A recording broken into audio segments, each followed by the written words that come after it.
Welcome to Fine Woodworking News for August 4th. I'm Ben Strano, and no one will ever be able to explain to me why a 1x magnification does anything at all. 1x? We've got a lot of stuff to cover. We also have a cameo by Fine Woodworking Editor-at-Large and tool guru Asa Christiana to talk about what he saw at AWFS this year. But first, we are going to dig right in. Toolguide.com is reporting that there's been fake Laguna woodworking tool deals. Some websites are reporting to be able to sell you a $2,600 tool for $148.98. It turns out that's not real. Woodcraft has Rikon 2.5 horsepower Cyclone dust collector. Looks like one of those little compact jobbies. Woo woo. And a 1 3/4 inch Cyclone dust collector. Looks like a little bit more compact jobbies. Woo woo. I love this form factor for dust collectors. And yeah, check it out, woodcraft.com. You know what? Little rant here. I get a lot of PR emails about companies wanting me to tell the world that the company that they work for donated $300 to this or that.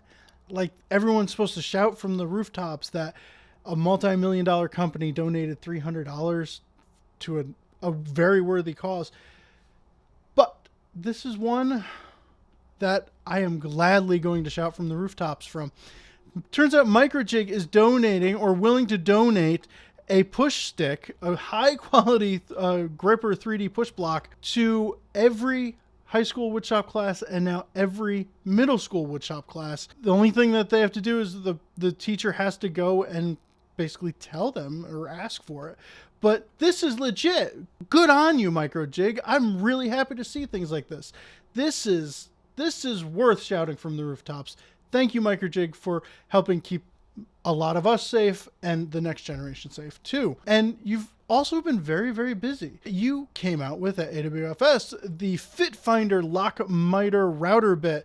It is a lock miter bit that, believe it or not, we'll post a link to the video, looks like it is easy to set up for once. There is a little half scale little jobby that you got to buy with it, and it'll help you dial in the perfect height of the router table, and then you just set the fence, and then you should have a really nicely fitting lock miter. It's hard to believe because there's been promises of great fitting lock miter, this and that, all over the place. I heard from somebody that they said it looks like they solved it. It looks like Microjig solved it. So glad to see that. This is the height gauge thing that they sell. Basically, this has other uses as well, but you measure a piece of stock and it has an arrow that points to the half of that stock. So it would work on a cylinder for turning blanks, or it would work on a flat piece of wood for half laps, anything like that.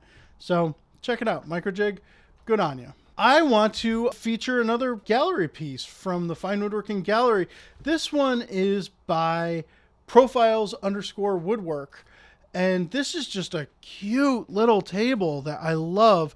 Nicely veneered table with a nice 4/4 crotch walnut. It looks like, might be mahogany, I'm not sure.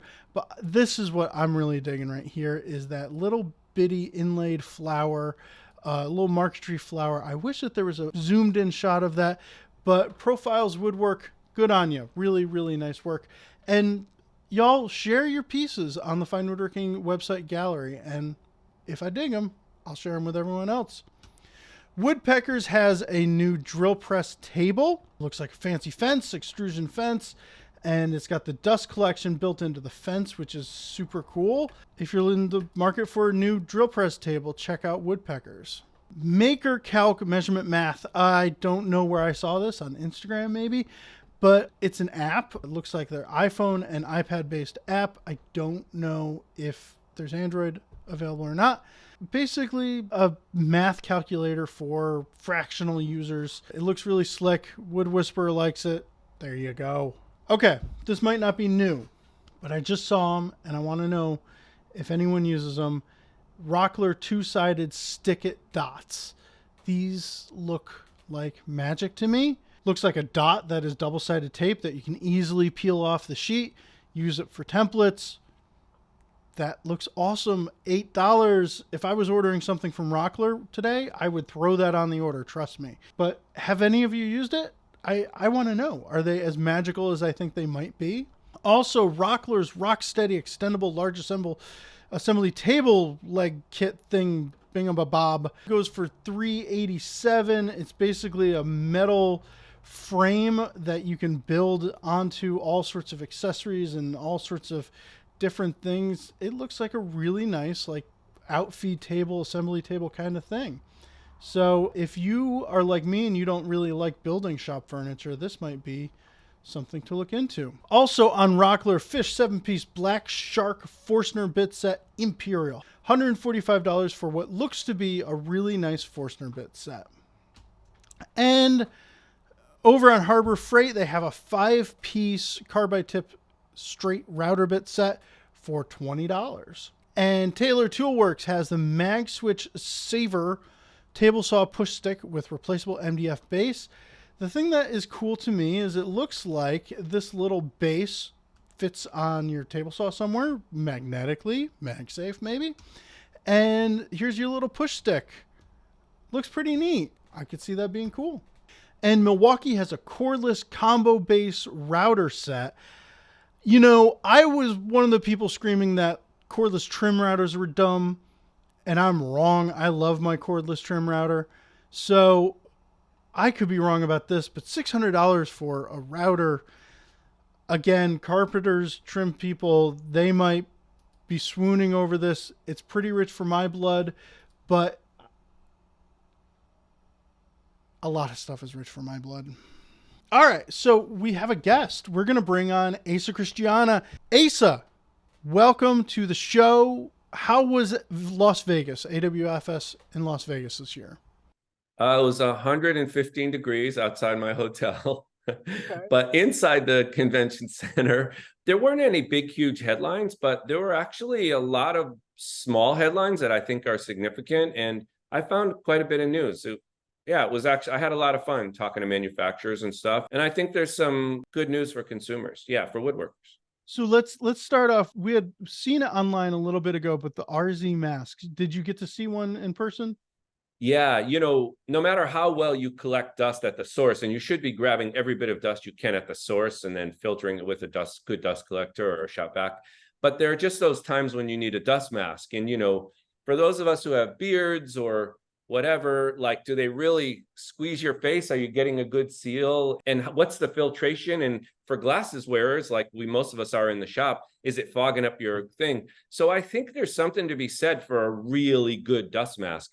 And I think this one from RZ Industries, they've had a bunch of masks for a while, but they have a new model called the M3. It's basically like a holder that attaches to your head in 3 different ways. So you can definitely get a good seal. If just the little ear loops work for you, that's fast. But they have also like a neck strap, which is comfy, and then a whole like double head strap thing that'll really pull it to your face. So you have 3 options in the same mask.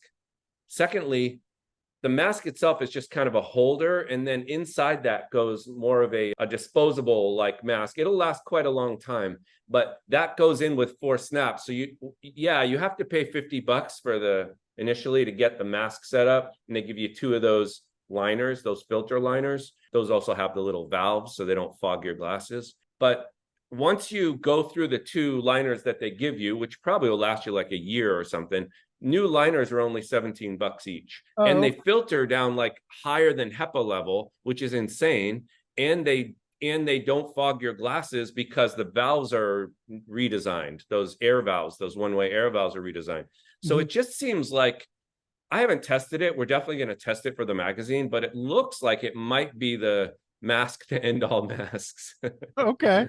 Yeah. I like to hear that. Okay, so from RZ mask to like teeny tiny up to big, Powermatic. What did they have? So in the past in the industry, everyone's tried to deal with this whole thing about your cast iron tables rusting, especially in a lot of environments around the US. It just requires a lot of maintenance and preventive measures to just keep your cast iron. You get this new saw stop or this new Powermatic or this new whatever, and it rusts. And in the past, there have been companies who tried like granite tabletops, like on, This Feels is a safe, new right? approach where they're putting almost like a non-stick polymer, a bonded polymer coating that would almost be on your pots and pans. It's jet black, and it goes on all the new Powermatic table saws, jointers, and band saws. You can have it as an option. So Okay. like if the machine, it adds about 10% to the price. If the machine's like $3,000 or $2,000, then if it's $2,000, it would be 2,200 with this coating. Yeah, the coating does two things. It obviously it's impermeable. It's impermeable to water, so you don't have to worry about, oh shoot, I forgot and put my coffee cup down, or a piece of like pressure treated lumber. I've done that before, and then all of a sudden there's a big halo of rust. Also, it reduces sliding friction. They say by 50%. And we actually tried it at the show, and on the jointer, it was way easier to slide things. So that's kind of a safety issue, you know, when you don't have to push as hard and stuff. So you can only get it on new machines that are coming out on this fall, but I thought it was really cool. They say they put it through 250,000 milling cycles, and there's no chipping, no peeling, no damage. So it seems legit, you know. The ultimately 15 years down the line, we'll know for sure. But Yeah. yeah.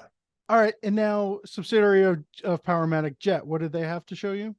Yeah, Jet had some news too. You know, same company, I think, that does Powermatic and Jet. Jet's had the 1632 open-sided drum sander for quite a while. I think you have one. Mhm. How do you like it? Do you like yours? I love it. I would never be without it.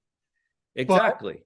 Yeah. but yes, I get grooves, right? So You get grooves. So exactly. So what Jet has done is they've taken kind of a high-end feature from more expensive. Yours is about 1,500 in the marketplace new.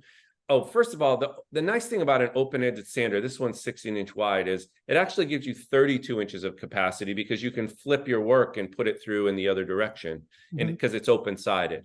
The problem with a drum sander versus like a wide belt sander is that, yeah, it's just a drum spinning. So you get kind of deep grooves from the abrasive because you're getting the same abrasive over and over. What they've done is taken a feature from their more expensive machines, oscillation, and they put it on this machine that you and I could actually afford. And so the drum goes back and forth.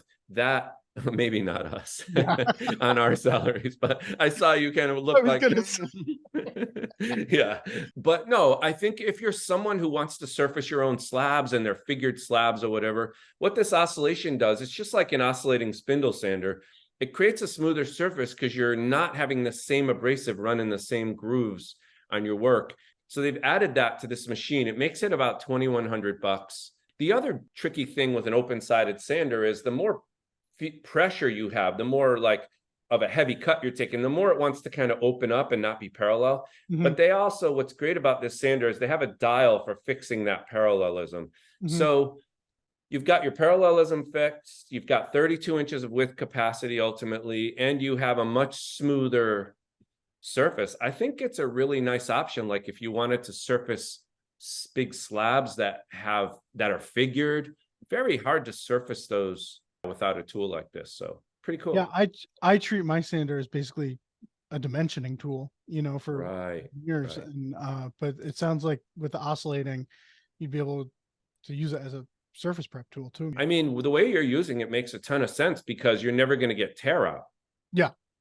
I mean, most planers, except some of the segmented ones, I guess, you're going to get some tear out. So sanding is obviously doesn't cause tear out. So you can put any type of wood in any direction. Yeah. Okay. So a feather board from Harvey? Yeah.